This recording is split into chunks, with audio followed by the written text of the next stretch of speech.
and welcome to the 8 o'clock club. It is great to see everybody who made it out of their warm homes to be here tonight. A couple of months ago, I happened to hear an interview on Smile FM with Andre, the big positive guy who many of you guys know, a great guy, motivational speaker, radio show host, and he hosts some interesting talks on his radio. And it was a great interview, but my only problem was it was too short. So I contacted Krystal and I said, listen, what about an hour at the 8 o'clock club? Could you do it? And she was like, maybe it's quite long. Let me ask Andre if he'll help me out. And I'm very glad to say that Andre agreed. And so tonight we get to hear the story behind the story. And for those of you who haven't read this book, it is amazing. Krystal sent me a copy. It's great, so definitely come up and get a copy afterwards if you haven't read it. And, I don't need to say much about Andre.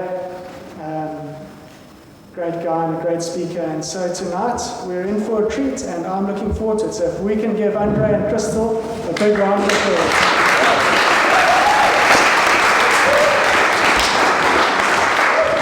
I must tell you, I'm very appreciative of you guys coming out this evening, because even I was tempted to stay in bed. It was sitting nice and cold, but the promise of champagne and some bubbles and the opportunity to spend some time with Krystal just dragged me out of bed. So thank you very much for being here tonight.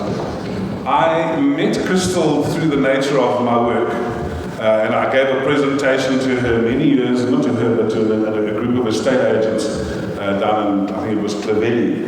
And it was several years ago, and we connected, and we've stayed friends all along, mostly through social media.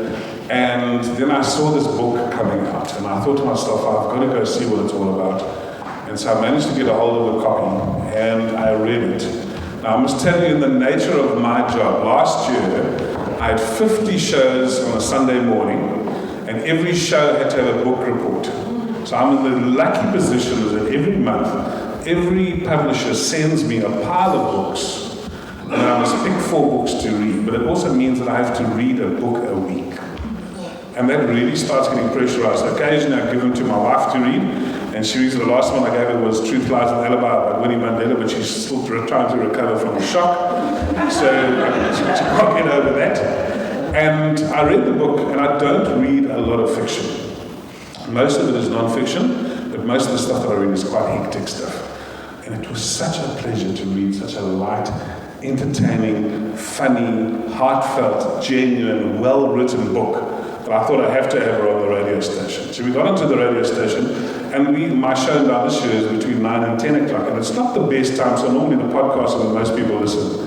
But I got so much reaction from her show. But I said, we've got to do something else. And Mark, your timing was absolutely spot on to say, let's go and do something else again. So tonight we're just going to explore this book. So can I just have a show of hands, how many of you have read the book?